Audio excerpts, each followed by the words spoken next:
അപ്പോൾ നമ്മളിന്ന് ഉണ്ടാക്കാൻ പോകുന്ന ക്ലേ ആണ്. ആരും ഇത് കേൾക്കുമ്പോൾ സ്ക്രോൾ ചെയ്യേണ്ട, കാരണം നമ്മൾ നല്ല യൂസ്ഫുൾ ആയിട്ടുള്ള നല്ല അടിപൊളിയായിട്ടുള്ള ക്ലേ ആണ് ഉണ്ടാക്കുന്നത്. ഇത് നിങ്ങളുടെ വീട്ടിലുള്ള സാധനങ്ങൾ വെച്ച് തന്നെ നമുക്ക് ഉണ്ടാക്കാം കേട്ടോ. അതിന് വേണ്ടിയിട്ട് നമുക്ക് മൈദ വേണം, ഉപ്പ് വേണം, എണ്ണ വേണം, വെള്ളം വേണം.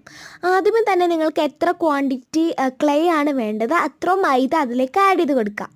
പിന്നെ ഒരു സ്പൂൺ ഒക്കെ ഉപ്പ് അതിലേക്ക് ആഡ് ചെയ്ത് കൊടുക്കുക. പിന്നെ നിങ്ങൾ കുറച്ച് എണ്ണ, നിങ്ങൾക്ക് ആവശ്യത്തിനുള്ള എണ്ണ മതി കേട്ടോ.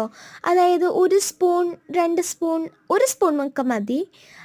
അങ്ങനെ എണ്ണ അതിലേക്ക് ആഡ് ചെയ്ത് കൊടുക്കുക. പിന്നെ ആവശ്യത്തിന് നിങ്ങൾ വെള്ളം ആഡ് ചെയ്ത് കൊടുക്കുക. വെള്ളത്തിൻ്റെ അളവൊന്നും എൻ്റെ കയ്യിലില്ല, കാരണം ഞാൻ അത് മാവായി കിട്ടുന്ന ആ ഒരു രീതിക്കാണ് ഞാൻ വെള്ളം ഒഴിച്ച് കൊടുത്തത്. അതാവുന്നതോടെ വരെ നിങ്ങൾ നല്ല രീതിക്ക് ഇളക്കി ഉരുട്ടിയെടുക്കണം കേട്ടോ.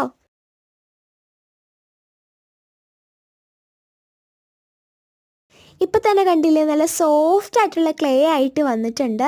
എല്ലാവരും ഈ വീഡിയോ ഒന്ന് ട്രൈ ചെയ്ത് നോക്കണം കേട്ടോ.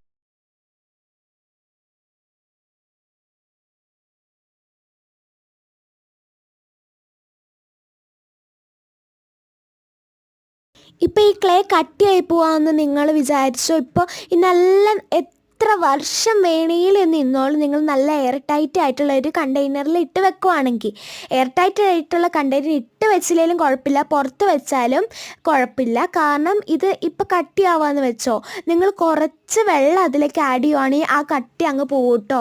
ഇപ്പം നിങ്ങളൊരു സാധനം ഉണ്ടാക്കിക്കൊണ്ടിരിക്കുക, അതിൻ്റെ ഇടയ്ക്ക് അത് പോവുകയാണെങ്കിൽ, അത് ഭയങ്കര കട്ടിയായിട്ട് ആവുകയാണെങ്കിൽ നിങ്ങൾ അതിലേക്ക് ഒരു കുറച്ച് വെള്ളം ആഡ് ചെയ്ത് കൊടുക്കുകയാണെങ്കിൽ നല്ല സോഫ്റ്റ് ആയിട്ട് കിട്ടും കേട്ടോ. അപ്പോൾ ഈ വീഡിയോ ഇഷ്ടപ്പെടുവാണെങ്കിൽ ഉറപ്പായിട്ട് ലൈക്ക് ആൻഡ് സബ്സ്ക്രൈബ് ചെയ്യണേ.